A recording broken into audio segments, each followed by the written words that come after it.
Hello, welcome back to my channel. I hope you're doing good. So today I want to look at the narcissistic parent's favourite weapons to use against the scapegoat, namely ghosting and the silent treatment.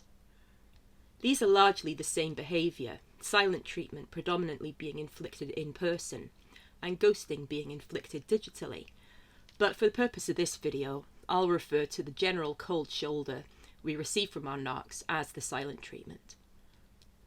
The silent treatment, as we all know, is when the narcissist effectively discards us and pretends we don't exist. A quirky British term for this type of rejection is being sent to Coventry.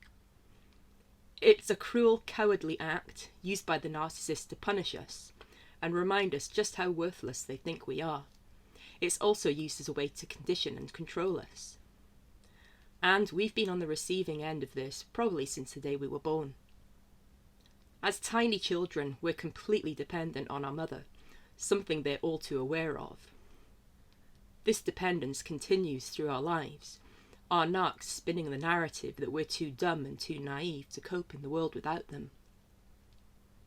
The narc needs us to need them, so that when they hit us with the silent treatment, it strikes at the heart of this bond we have with them, leaving us feeling bereft and abandoned. Narcissists are bullies who get off on mentally torturing others, especially the scapegoat, because it makes them feel like they are needed and valuable. Remember, behind the facade of superiority, narcs are consumed with self-loathing, their self-worth in the gutter. Hurting others through abandonment soothes this inner turmoil, albeit temporarily. The silent treatment can be deployed for any number of reasons, and we're expected to telepathically know precisely what it is we've done to deserve it, and immediately make a grovelling apology for the supposed crime we've committed. A few examples from my childhood were 9-year-old me telling my mother that it's rude to stare and make remarks out loud about a plus-sized lady in the supermarket. 11-year-old me telling my mother that no, I don't want to be a nurse like her when I grow up.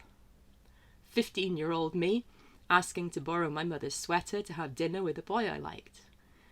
I suspect the last one was due to this boy's parents being both highly successful and the absolute salt of the earth.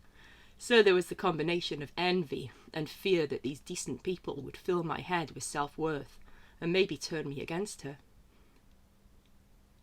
The silent treatments continued through adulthood, the last being in response to me bluntly telling my golden child brother that I was done dealing with my mother's daily whining about made-up ailments. So why exactly do they use such a weird tactic? Well, narcs are created in early childhood, so emotionally they're stuck at that age and use the same tactics they used at that age. The silent treatment is simply a toddler temper tantrum, and we're the parent who has to make everything all better again. It's likely the narc experienced abandonment from their own parents, being ignored on a regular basis and deemed an inconvenient burden. Perhaps it was the opposite. Maybe they were the golden child in their family, wearing the fake mask of perfection bestowed upon them by their parents, constantly having to live up to high expectations. Either way, as adults, they need constant attention, validation, and approval from others, having never developed a stable sense of self. They're incapable of supporting themselves emotionally and have a dysfunctional attachment style in every relationship. They're empty shells of people with no empathy, terrified of being vulnerable or being abandoned, needing constant reassurance that they even exist. They need attention on tap in order to survive.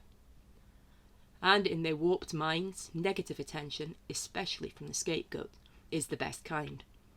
It's their drug of choice.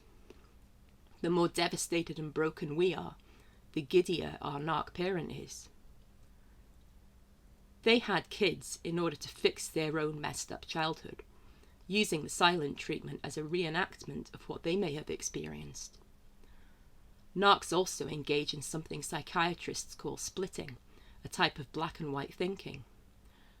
You can only be all good, the golden child, or all bad, the scapegoat. If we dare step out of the fixed definition they have for us, For example, getting a degree when our narc was a high school dropout, or getting a prestigious job when our narc opted to be a kept woman. We have to be put in our place. They have to sabotage us, and a great starting point is the silent treatment. As I mentioned before, my nervous breakdown, which led me to go from a successful high flyer to a homeless basket case, was triggered by a phone call from my father. At the same time as that call, my mother was in the middle of a dose of silent treatment, probably due to her envious rage over my new job. I believe she was the puppet master behind that phone call, whispering in my father's ear like Lady Macbeth, directing him and giving him just the right things to say to break me and destroy my happiness and career.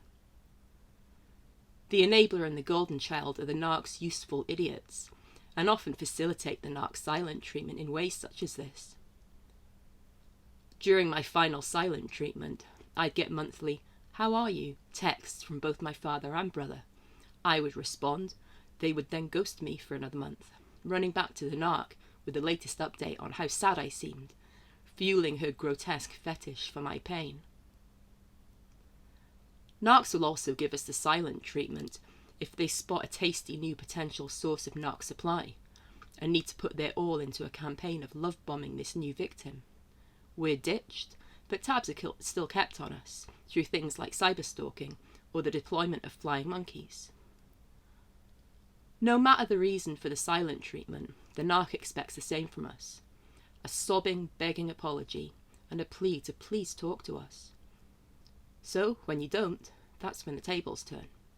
When you fall silent via no contact, the poop hits the fan. Not right away, especially if the narc is busy grooming someone new. But the penny will drop that you're not playing their game anymore. Now it's their turn to panic. Not because they love us and miss us, but because we've taken away a premium grade source of narc supply. They can get inferior supply to tide them over, but they literally created us to be the motherlode of supply. If you're not no contact yet, start looking at the silent treatment as a nice vacation from the narc, and don't react or respond to it. Would you reward a toddler for bad behaviour?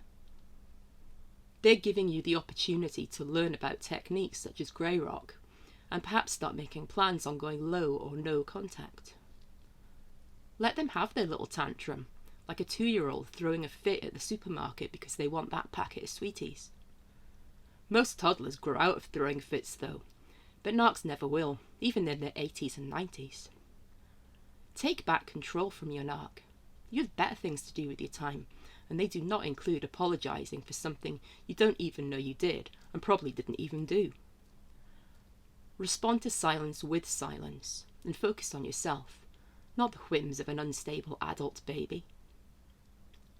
So, with that, look after yourself, and I'll see you in the next video.